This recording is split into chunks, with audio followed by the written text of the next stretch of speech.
आज Delhi high court के तरफ से एक फैसला आया है। वो फैसला उस आईएचए मैनुअल को चैलेंज करते हुए आया है। जेएनयू कैंपस के अंदर जो छात्र संघ है और उसके साथ साथ जो यहाँ के छात्र थे, पिछले 85 डेज से एक आंदोलन कर रहे थे कैंपस में जो फीस वृद्धि है उसके खिलाफ।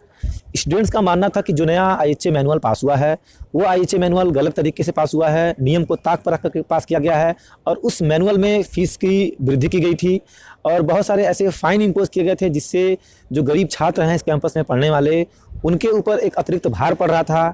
वो अपनी पढ़ाई को बीच में भी छोड़ने के लिए मजबूर हो सकते थे। तो इन सब के खिलाफ हमारी एक लड़ाई चल रही थी। एडमिनिस्ट्रेशन से हम बातचीत करने की कोशिश कर रहे थे कि उन सारे नियमों पर फिर से रिव्यू किया जाए, वो फिर से मीटिंग बुलाई जाए फिर से, जिसमें यूनियन भी पार्ट हो। लेकिन एडमिनिस्ट्रेशन इसने 85 दिन लगातार मूवमेंट चलने के बाद भी हमारी जो डिमांड को एक्सेप्ट नहीं कर रही थी और हमसे बातचीत करने के लिए रेडी नहीं थी। अंत में हमें कोर्ट का दरवाज़ा खटखटाना पड़ा। हम लोग हाई कोर्ट में एक पिटीशन फाइल किए। इस पिटीशन का एक जो बेस था उसमें न्यू आईएचए मैनुअल को हमने चैलेंज करते हुए वहाँ पर कोर्ट में गए हुए थे। आज जो है कि कोर्ट की तरफ से एक हियरिंग आया है और उस ऑर्डर में हाई कोर्ट ने बोला है कि जो न्यू आईएचए मैनुअल है उस पर रोक लगाया जाए।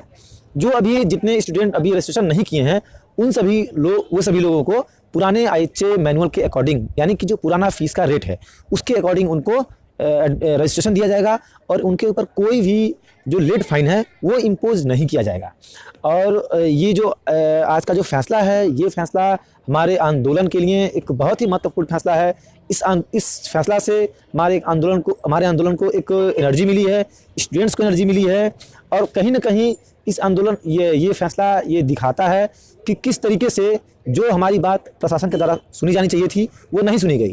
प्रशासन हमारे जो स्टूडेंट की जो वॉइसेस थी उनको अनदेखी कर रही थी और बीच में भी बहुत सारी घटनाएं घटी जिसमें प्रशासन की तरफ से एक गलत इन्फॉर्मेशन का एक रिपोर्टिंग किया गया।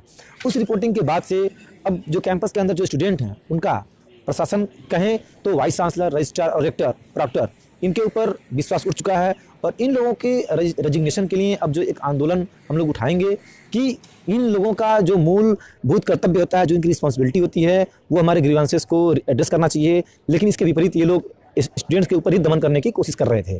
तो अभी जो फैसला आया है इससे हमें काफ़ी राहत मिला है और जो नए आईएचए मैनुअल को हम लोग चैलेंज कर रहे थे उसमें भी सक्सेस मिला है। अब देखना ये होगा कि फिर से मीटिंग रिकन्वीन कराई जाए और जो स्टूडेंट अपना कंसर्न रख रहे हैं उन सब बातों को एडमिनिस्ट्रेशन को सुनना चाहिए।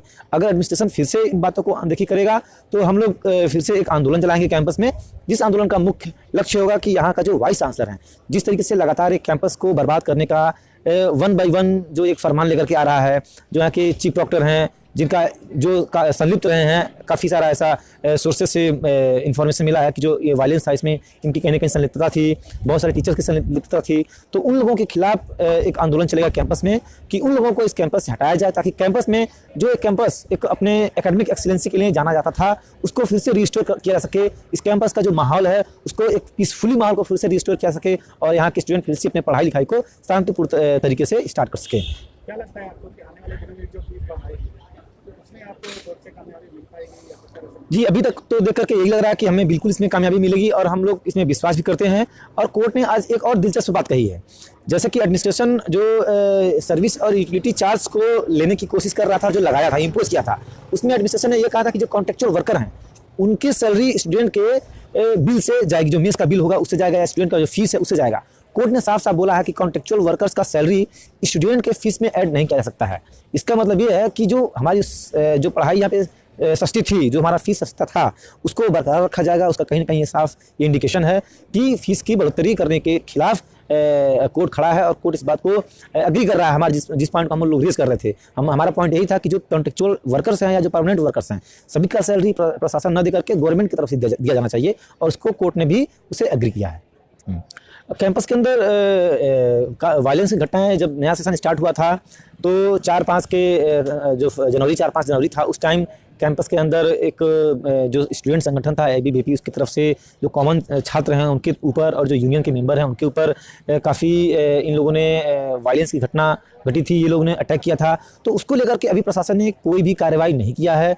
जो लोग मारने में संलिप्त थे उनको अभी भी एडमिनिस्ट्रेशन जो है प्रोटेक्ट करने में लगा हुआ है उसके विपरीत जो स्टूडेंट यूनियन के लोग हैं उनके ऊपर एफआईआर कर दिया गया है, जो कॉमन छात्र हैं उनके ऊपर एफआईआर कर दिया गया। तो हम लोग इस बात का भी वेट कर रहे हैं कि जल्द से जल्द प्रशासन उन दोषियों के ऊपर कार्रवाई करे, जिससे कि कैंपस में एक पीसफुली माहौल का एक संदेश पहुंचे कि यहाँ पर जो एक कल्चर रहा है डिबेट और डिस्कशन का और डिसेंट का, उसको मेंटेन किया जा सके और यहाँ पर वायलेंस का कोई जगह नहीं है।